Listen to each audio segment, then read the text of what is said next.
A 7-year-old girl, working alone in her father's garage at 3 a.m., catches the attention of passing bikers. When tears mix with grease on tiny hands, unlikely protectors discover a heartbreaking secret. But no one expected what these hardened men would do next. Before we begin the story, say the name of your city if you feel comfortable sharing. And leave your like. It helps us bring more stories like this. The rumble of 8 Harley-Davidsons echoed through the sleeping streets of Cedar Falls, Iowa, as the Midnight Patrol made its usual rounds through their territory.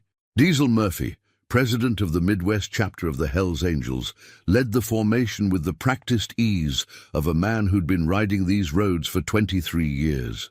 At 51, his weathered face bore the scars of countless battles, but his steel blue eyes still held the sharp awareness that had kept him alive through 2 decades of motorcycle club politics. Behind him rode his core crew, Tank Wilson, the club's enforcer whose gentle soul hid behind 300 pounds of pure muscle, Wrench Rodriguez, their treasurer and part-time philosopher, and 5 other men whose loyalty had been forged in blood, chrome, and the unbreakable bonds of brotherhood. As they cruised past Thompson's auto repair, Diesel noticed something that made him signal for a stop.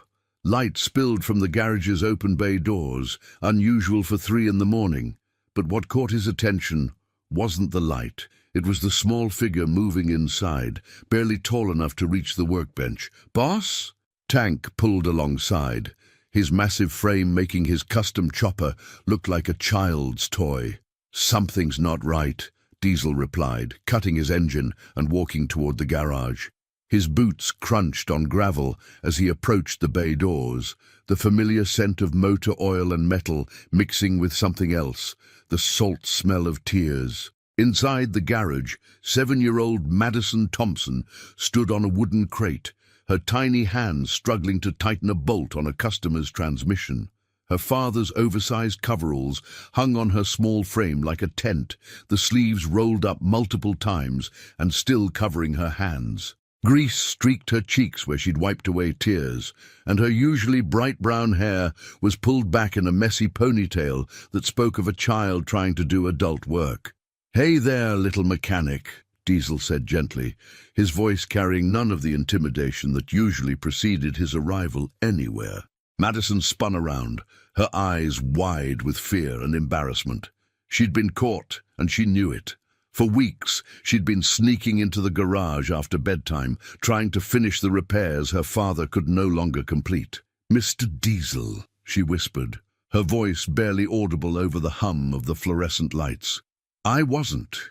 I was just working on Mrs. Henderson's transmission at 3 in the morning." Diesel approached slowly, his massive presence somehow managing to seem non-threatening as he knelt to her eye level.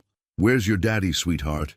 The question broke something inside Madison's carefully constructed facade. Tears she'd been holding back for weeks finally spilled over, and her small shoulders shook with the weight of secrets too heavy for a 7-year-old to carry. "He's sick," she whispered, the words tumbling out like water through a broken dam. "Really, really sick. And he can't work anymore, but people keep bringing their cars. And if we don't fix them, they won't pay us. And if they don't pay us, we can't pay for his medicine. And the doctors said." Her words dissolved into sobs that echoed through the garage like physical pain. Diesel felt something twist in his chest, the same protective instinct that had made him a fierce leader and an even fiercer enemy to anyone who threatened his family. "Madison," he said softly, using her name for the first time since she was a toddler following her father around the garage. "Where is your daddy right now?" "Hospital," she hiccuped. "Been there 3 days. Uncle Pete drives me to see him after school, but he doesn't know I come here at night." Nobody knows. Diesel looked around the garage with new eyes. Joe Thompson had been fixing Angel's bikes for 15 years, never once asking where they'd been or what they'd done.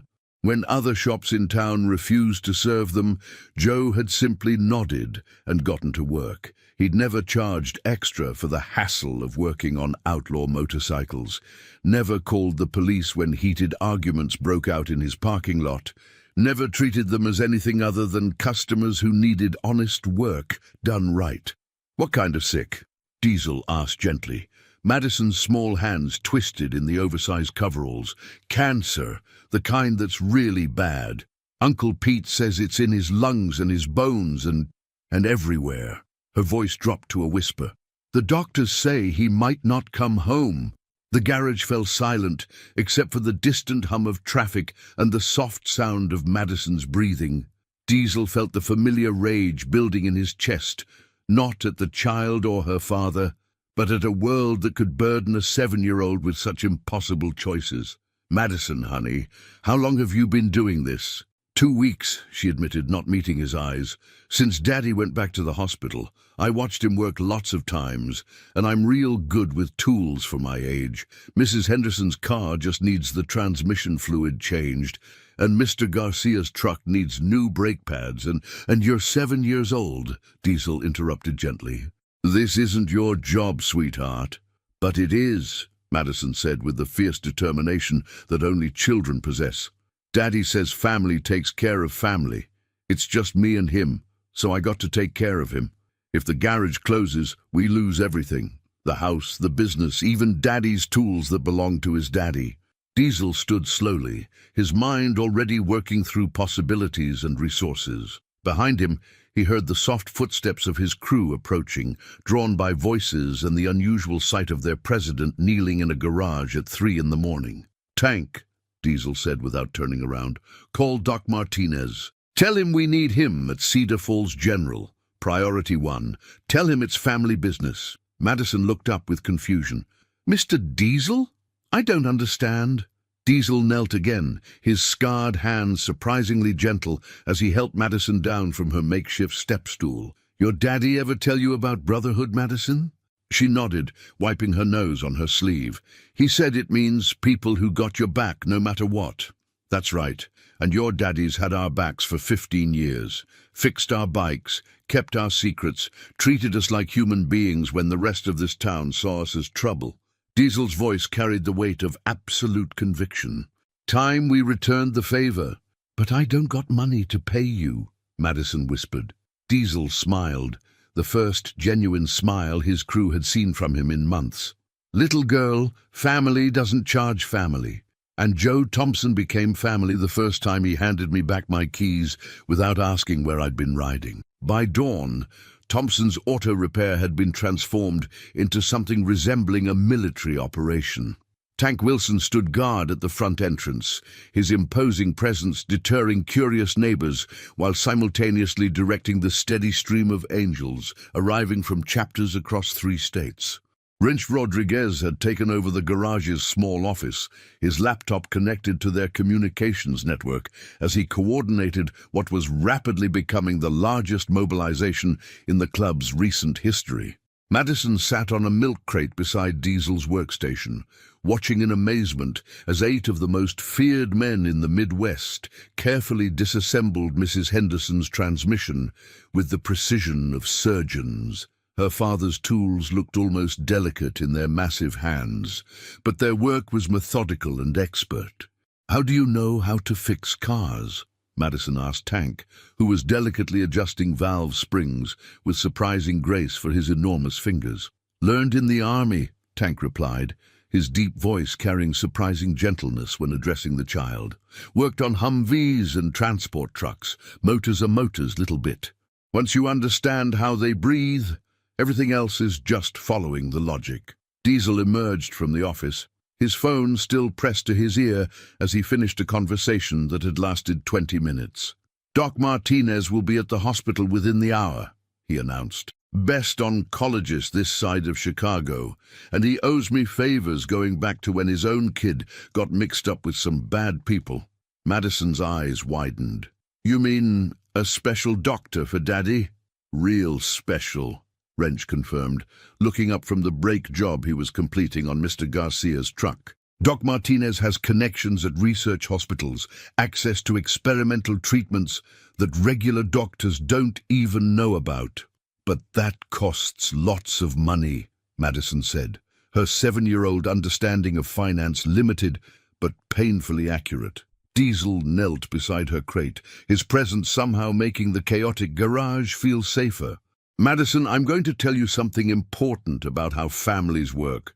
When one person hurts, everybody hurts. When one person needs help, everybody helps. Your daddy's been family to us for 15 years. Time we started acting like it." "Diesel!" Tank called from the transmission he was rebuilding. "We got company!"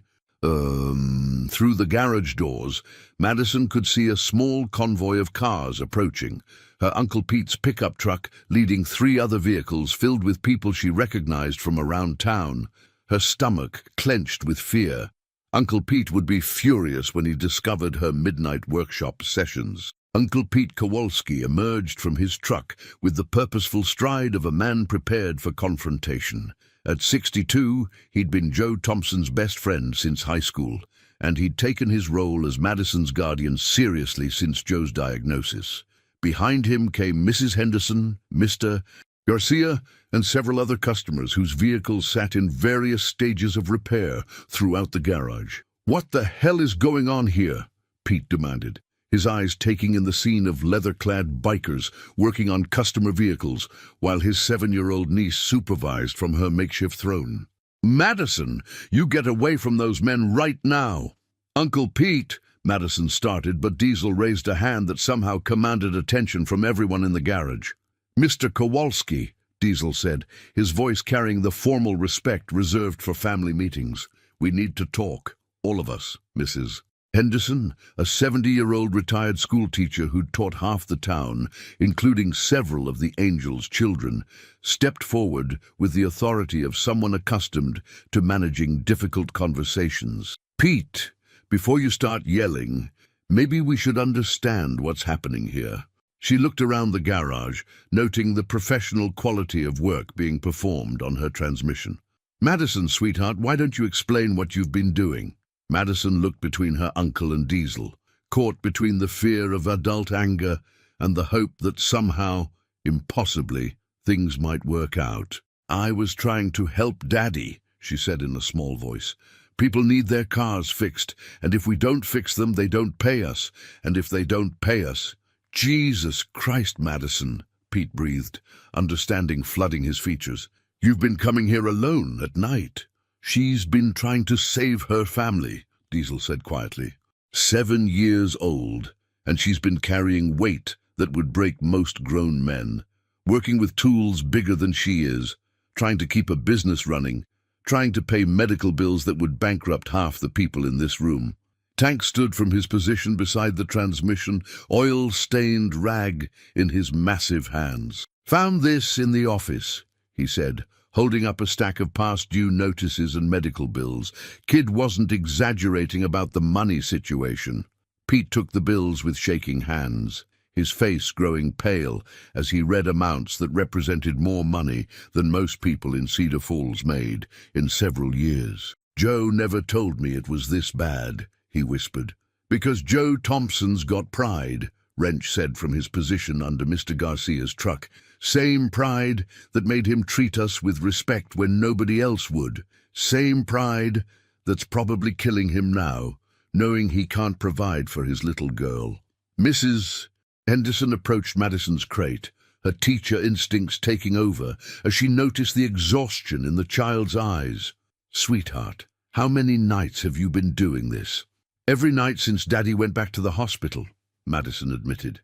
"I finish my homework, wait till Uncle Pete goes to sleep, then ride my bike here.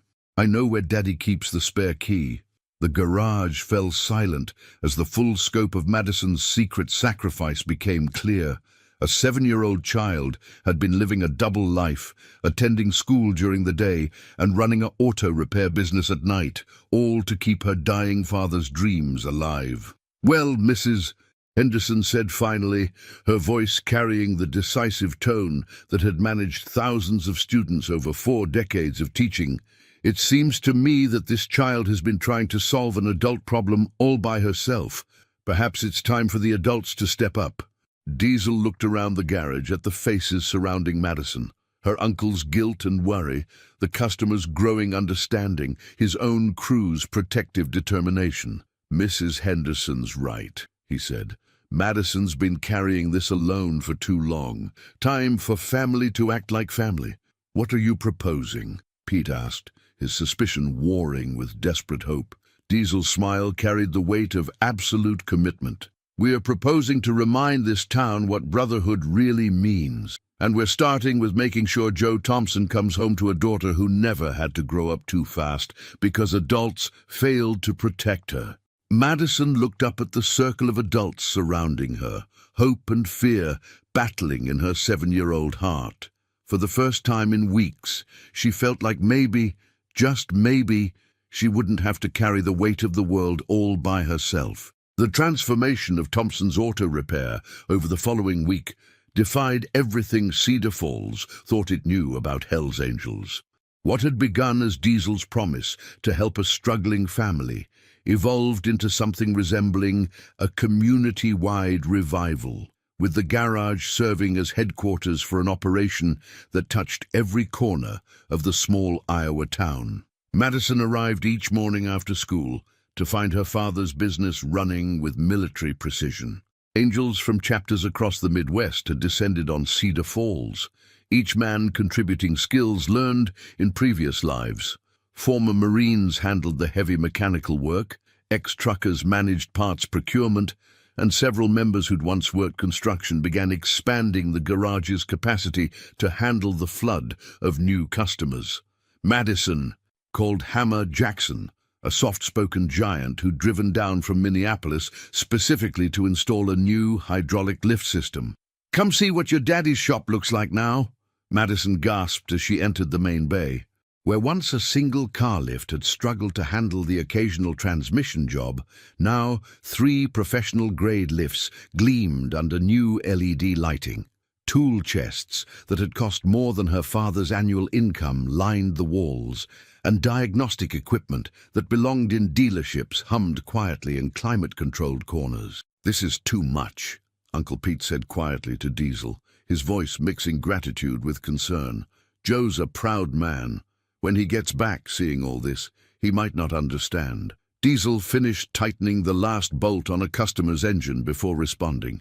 "Pete, your brother-in-law spent 15 years treating my people like human beings when the rest of this town crossed the street to avoid us.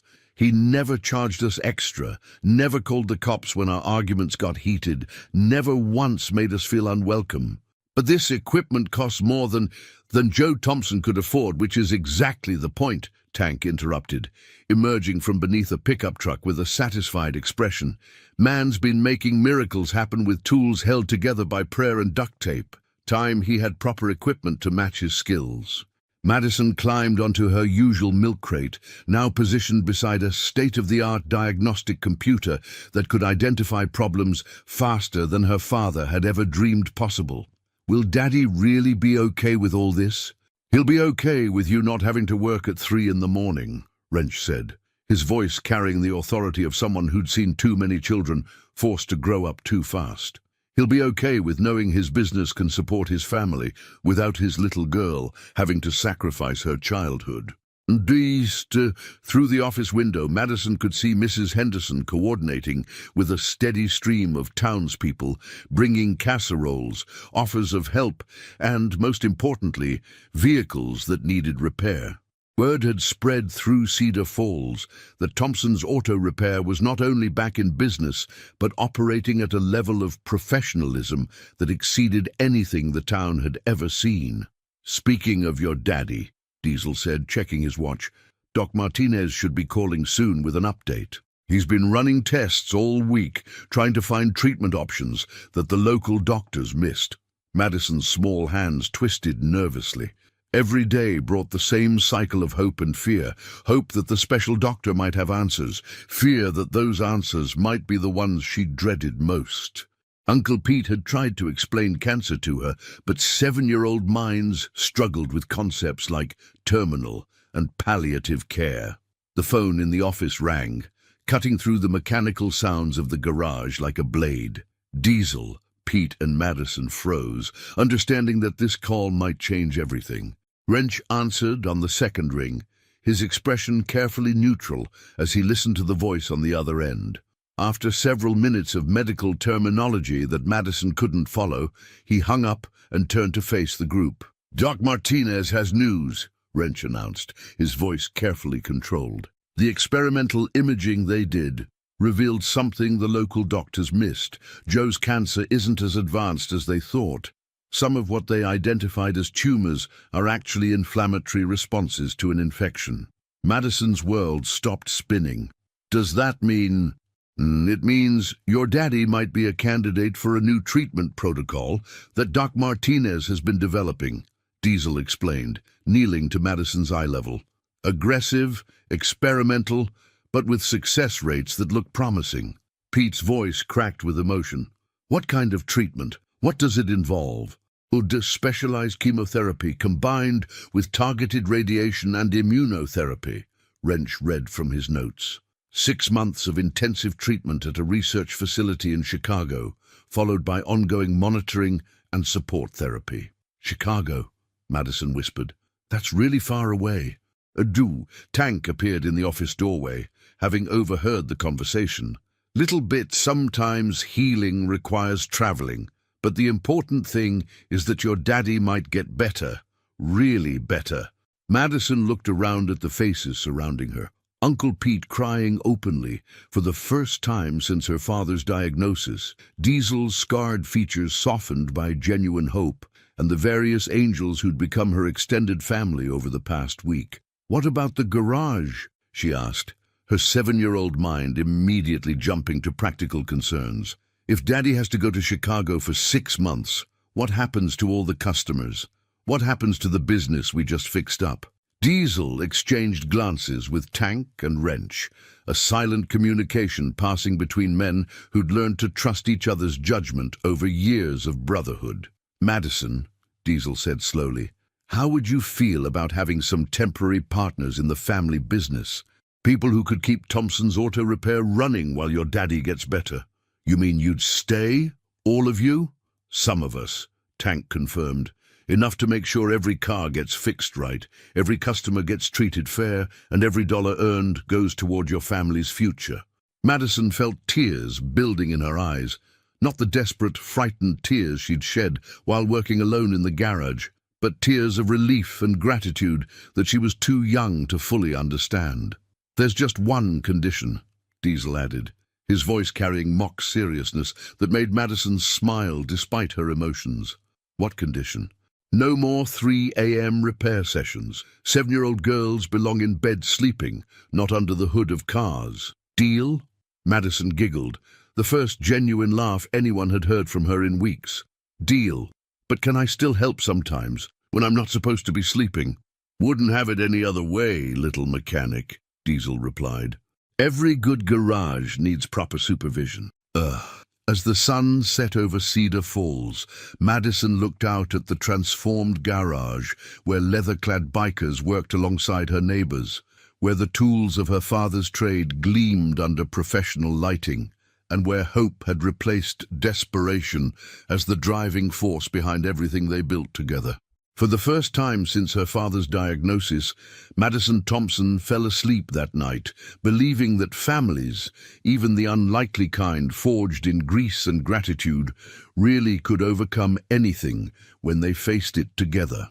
3 weeks into Joe Thompson's treatment in Chicago, Madison had settled into a routine that felt almost normal. School during the day, homework at the kitchen table Uncle Pete had moved into the garage office, and supervised mechanic training with whichever angels were working that afternoon.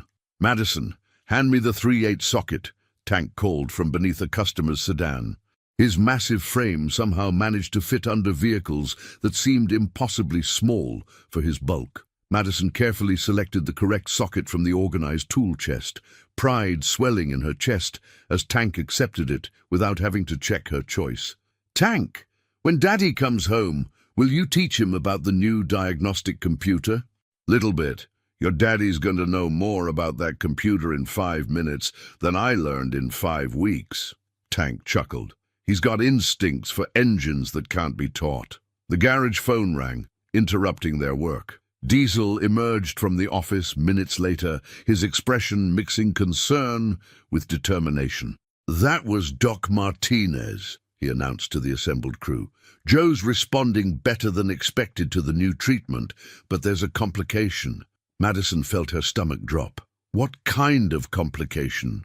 "The good kind," Diesel said quickly, seeing her fear. "The treatment's working so well that Doc wants to accelerate the schedule. Joe could be home in 6 weeks instead of 6 months. Uncle Pete looked up from the parts inventory he'd been managing. "That's wonderful news. So why do you look worried?" "Because Joe's insurance company is balking at paying for experimental treatment. They're threatening to cut off coverage, which means the family would be responsible for costs running into hundreds of thousands." Madison didn't understand all the numbers, but she understood enough. "We can't afford that." "No, sweetheart, you can't," Diesel agreed, "but that's where family comes in." The following Saturday, Cedar Falls witnessed something unprecedented in its 150-year history. Main Street had been transformed into the largest motorcycle rally Iowa had ever seen, with Angels chapters from 12 states converging on the small town for what they called the Thompson Family Benefit Run. Madison stood on the garage roof beside Diesel, watching in amazement as hundreds of motorcycles lined the streets like chrome and leather rivers. Food trucks operated by Angels families served everything from barbecue to funnel cakes, while local businesses reported their best sales day in decades. "How many people came?" Madison asked, overwhelmed by the crowd below. "Last count, over 800 riders plus their families," Diesel replied. "Word spread through the network that one of our own needed help. Brotherhood doesn't recognize state lines or chapter boundaries." Throughout the day, a steady stream of people approached the donation booth managed by Mrs. Henderson and Uncle Pete. Bikers who looked like they could barely afford gas money handed over $50 bills. Families drove from neighboring counties to contribute $20 and buy raffle tickets for motorcycles donated by various dealerships. But the moment that defined the day came when Sheriff Jim Morrison, the same man who'd spent years trying to run the Angels out of town, approached the booth with a thick envelope. "This is from the Police Benevolent Association," he said quietly to Uncle Pete. "We know what it's like to have family in danger. Joe Thompson's always been fair to our officers when they needed emergency vehicle repairs." Madison watched from her perch as her Uncle Pete shook hands with the sheriff, understanding instinctively that something important had just happened beyond the simple donation. By sunset, the unofficial tally had reached a number that made grown men cry. The benefit run had raised enough money not only to cover Joe Thompson's experimental treatment, but to establish a medical emergency fund for other families facing similar crises. "Madison," Diesel called as the last motorcycles prepared to leave town. "Your daddy's on the phone. Doc Martinez set up a video call so you can see him."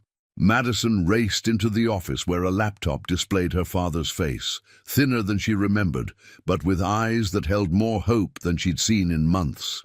"Daddy!" she exclaimed, pressing close to the screen.